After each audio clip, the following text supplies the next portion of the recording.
Well, good morning guys. The pivot stopped running last night and but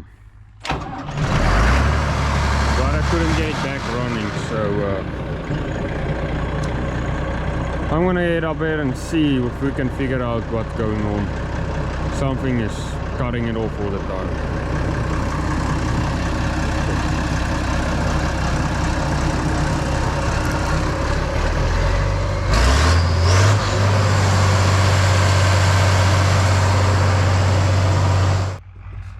So if I look down there, it looks like maybe what tower, the next tower or the one over is out of line. So I'm gonna go down there and see if the safety switch is triggered, and I think it might be our problem because this side looks pretty straight.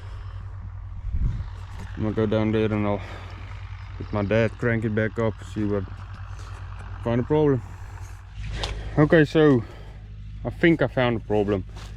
So we walked it, and when it got to this tower, the contactor up there activated and the motor just sit here and humming. Didn't move the didn't walk this tower. So I'm gonna have to go grab my multimeter and I have to refresh my mind, and I have to test this motor to see if it's fine. It also might be a gearbox that went out on either side and it pulls this down. So yeah, so we have to do a couple testing. We also can test the contactor. I don't think it's the contactor, but anyhow, we gotta do some testing and find the problem. Okay, so we've done several tests, and I'm talking one of the pivot experts, and just to refresh my mind on stuff. So I just tested up there at a contactor, and I only get 250 volts on top of the contactor. We're supposed to get 480 on top, and when it activates you're supposed to get 480 on the bottom, but I don't even get 480 on the top. So I'm at a tower just before that one, and I'm gonna test it to see if we get 480. If we do, we know we have a problem with that cable going to the next tower. So yeah, let's get up there.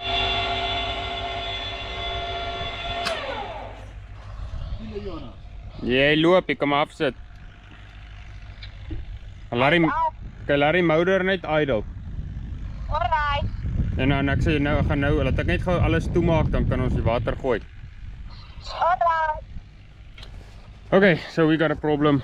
I don't know why I didn't think of it the very first time we'd start testing, but that fuse went out, and so it was only giving 2-phase instead of 3-phase.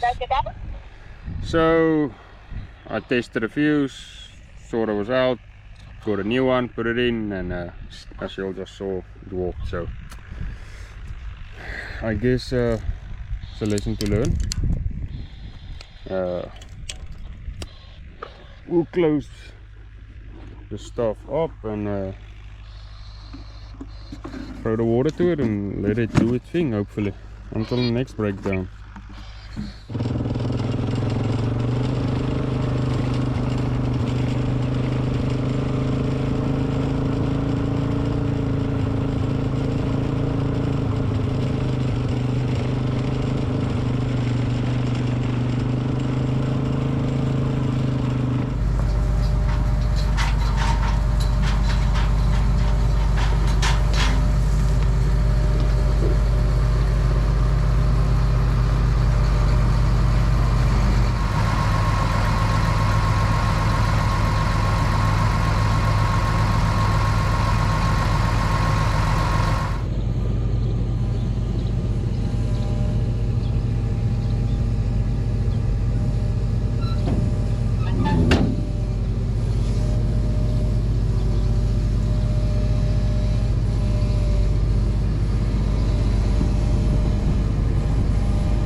So this boom on the sprayer, we've had this cylinder rebuilt. I don't know if y'all can remember. And this is the one we had to put that little reducer in. It cost like 20 bucks. And right there y'all can see it's leaking again. Well, it's bypassing because my boom still, it closes again. So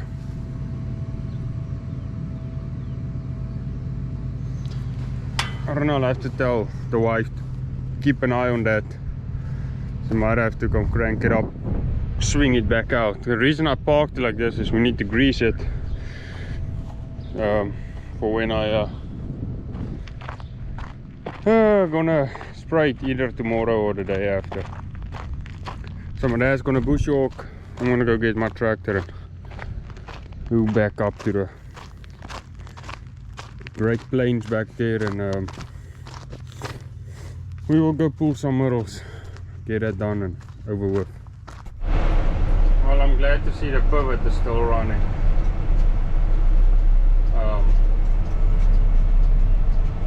It's probably in an hour or so I have to get a wife to come pick me up and take me down to that end gun and let me untie it so it can water the right way again. We should be past the neighbors by then. But yeah, so far so good. We'll see for how long. This corner's getting real dry, and the bad part is all of this is not going to get water because the pivot stopped straight across from us, so this whole corner won't get any water because the pivot can't get to it.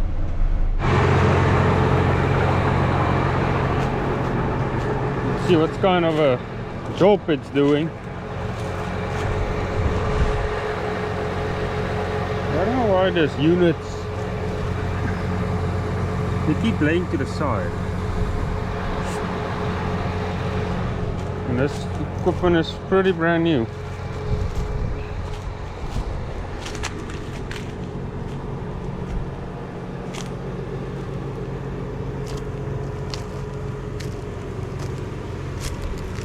Not too bad. This stage I don't think I'm going to do any adjustments. I might speed up a little. We got plenty of bay, that's for sure.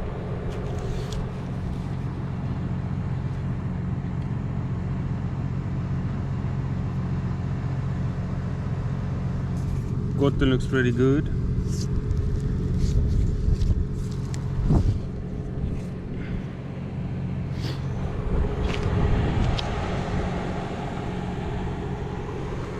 Let's go, I'm gonna try to speed up to 5.5 and see what happens. But yeah, this is the, I don't know if I've shown you all.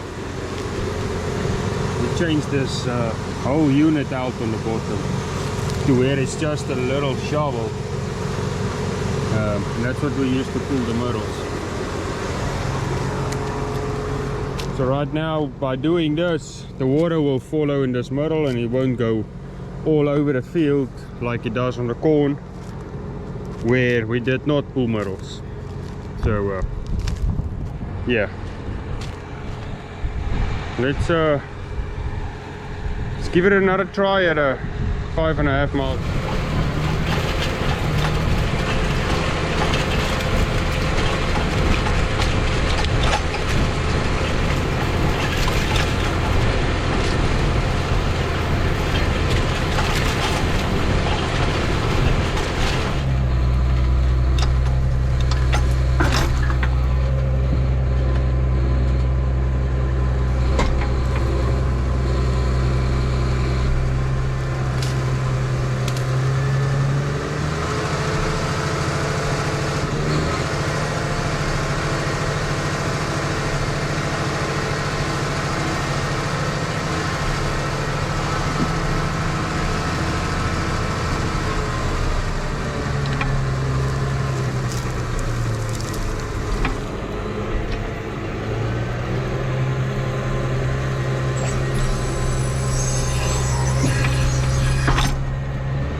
looks pretty good. I think I'm just gonna run with it. I'm running around 6 miles an hour.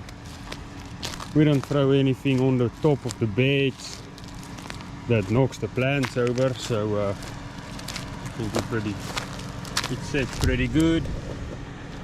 Cotton looks good. We're ready to roll. So those of you that doesn't know how this works or what it is, it's a Great Plains LC40. We use this to make beds and also to pull mirrors.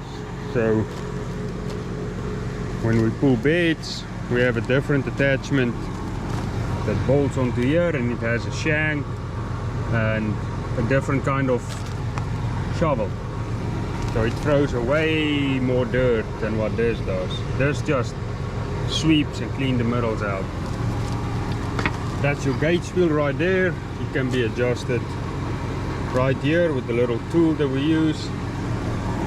So we farm 12 row 38-inch spacing, and the heapers, they actually have 13 busters, because on both ends the last unit depends, like we work this way now, so this unit will run in the same trench again, and that's why this is set shallower than the rest. The two on the ends is set shallower than the rest because it runs in the same trench twice. And so we're gonna lay our poly pipe right here, and now the water will stay between the rows and won't jump all over the field.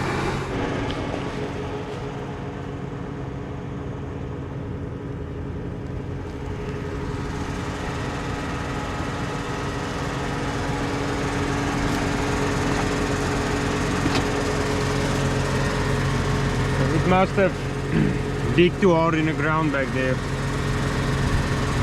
You just have to loosen it up, bring it back over, and tighten it back up.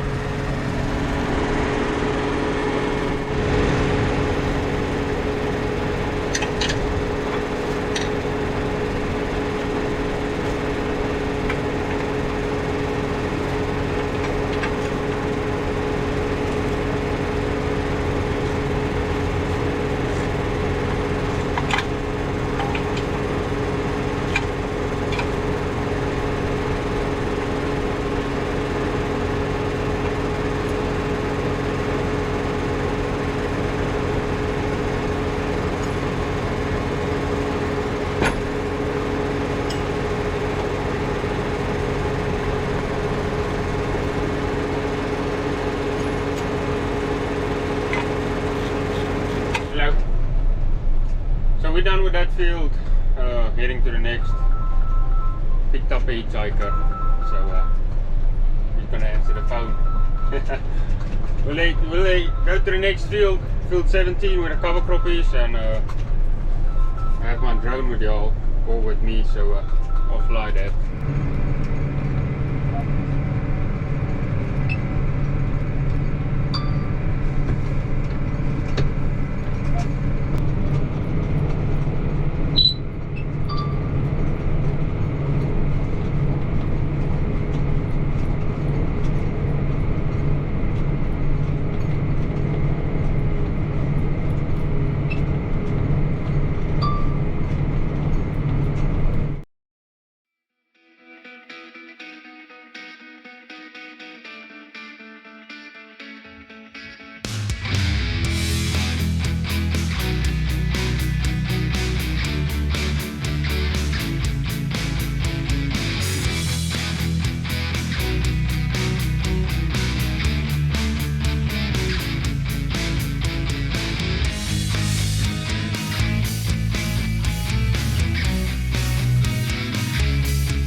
So I'm a little out of practice with flying the drone while working.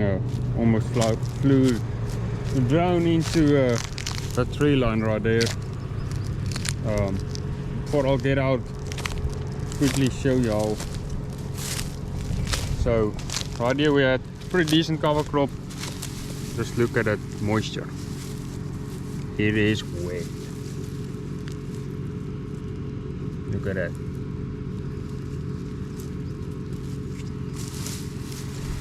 So amazing.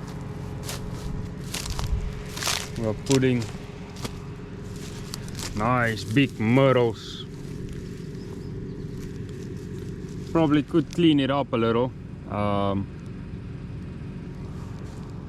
Might be a little too deep on this field, but not gonna harm anything to have big old myrtles out here.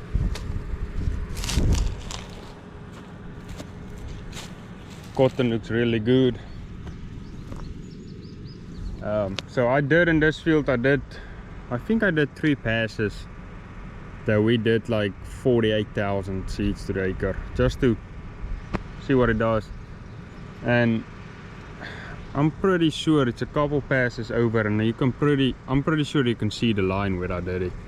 The cotton is taller. I don't know why, but I think I can see it. I'll have to confirm on the GPS where I planted those 3 passes, and then I want to put flags in. And then when picking season comes, I want to see, do we get more cotton by planting more seeds, or are we losing compared to whatever seed prices are by putting so many out there. But yeah, I just want to get out, show you all this, what a cover crop field looks like. It looks a little better than a pivot. The stand was better over here with the cover crop.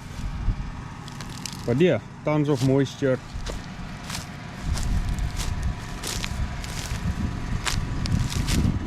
I mean, here where it's pretty big ryegrass, it's soggy. Look at it.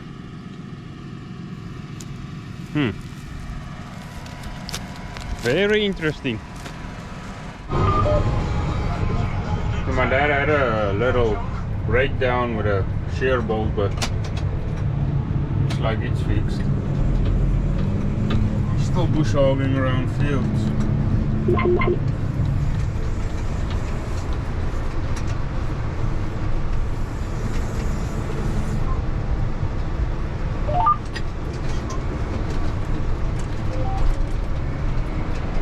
Couple more short rows around the corner, and then we'll go to the last field just across the lake right there. 50 acres, but I don't know if I'm gonna do all of it, because it doesn't help me pulling myrtles. We can't water some parts of it, so I'll see what we're gonna do once I get there. So we are out here this morning. I'm gonna crank this line up again, and then where it waters on both sides, I'm gonna pluck the one side with little bitty plugs that I'll show you all. So I'm trying to get a small part to get the water through before they come and put out the fertilizer tomorrow morning. But this side is through already, and I can't run the whole pipe again and flood this side again, just trying to get water to that side. So I'm gonna plug this side and let that side water. It's a little bit of a mess right here that we still need to clean up. They use this pipe for the duck holes and stuff, and doesn't get picked up. So I'll have to clean that all up. And then what we have going on here, we've got 2 different companies motor setting. This is Scott Petroleum with their tank right there. And we swapped over to Shell Oil, which is our local petroleum and gas company up in Clarksdale and also in Charleston. So that motor and that tank right there sitting is Shell Oil. So we are still running on our propane that we bought from Scott Petroleum. So whenever that runs empty, they will come and pick this up, and so we will come out and move that tank closer and be set up with them. So this is a propane motor, and it connects with the drive shaft to the gear rate, and this is the well. Basically, well, not really the same as our electric wells that you all have seen. This is driven by a drive shaft that will pump the water to the surge tank and then goes out to wherever you want it.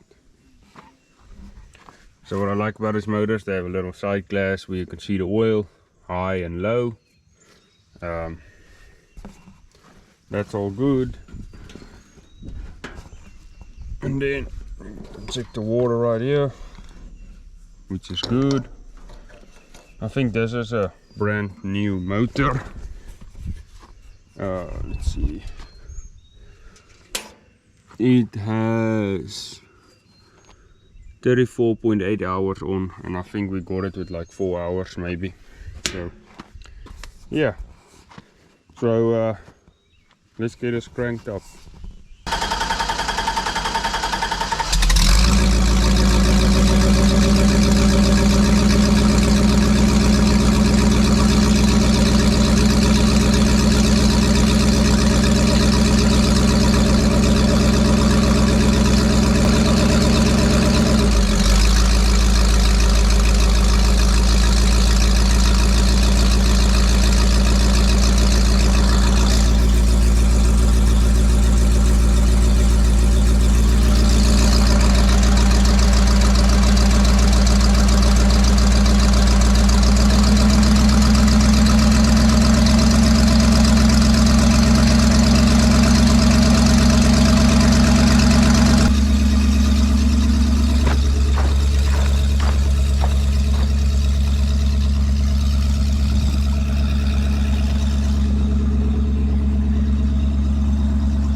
So that motor is really running on idle right now. So I'm gonna go to the yellow ones, because if we have more pressure down here, then it'll pop those others out because they barely fit. So I'm swapping to the yellow ones.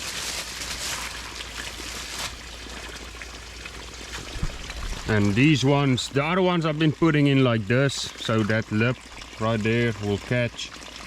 But these ones are so big, I'm just gonna squeeze them in like that. Let me show you all what the size down looks like. They're gonna pop out. Of course, this pipe is gonna build some pressure now. So these ones, we're putting them in like that. Yeah, it leaks a little, but these ones I can, if I will pull hard enough, I'll pull it out. So I don't know, we might can use those still. And I might have to start plugging every other hole just not to pop all my other ones out. But yeah, that's the way you do it.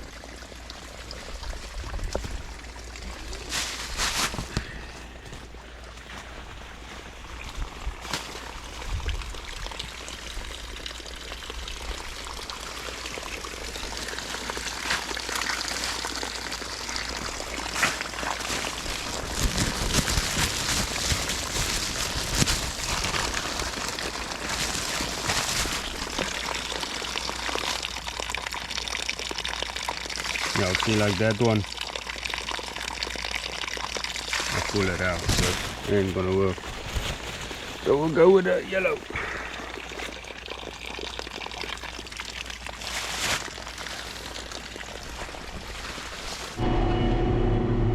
So we're spraying our first load. I'm gonna try and get 2 more loads out before it's time to quit, according to the rules. So yeah, only got about 140 gallons left of the first load, and we only do 40 acres on a load, so it won't take no time to spray that out. But yeah, the beans looks pretty decent for dry land so far, but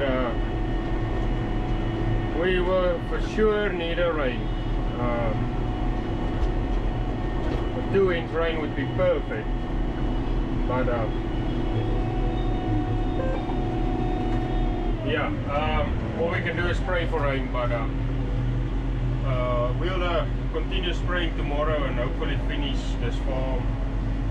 If all goes good, we'll finish this and get back to Rain's place and see what needs done over there. But yeah, I think we're gonna end this video here, guys. I'm do 2 more loads and we'll call it a day. We'll carry on tomorrow and we'll probably work a little this weekend, whether it's checking water or something. Anyways,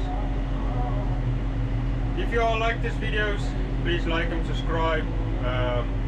Appreciate every single one of y'all that watch the videos, and if y'all won't mind, just go ahead and hit that subscribe button. We're currently at 720 or something subscribers. Let's see if we can get 1,000 here soon. That's my goal, especially for this year. But at this rate that we're going, I think we can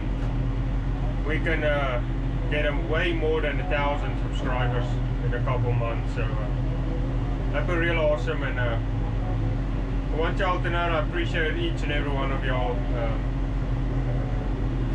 Hopefully you like the video, and if you do, I thank y'all for watching it. We'll be back tomorrow spraying, so catch y'all on the next one.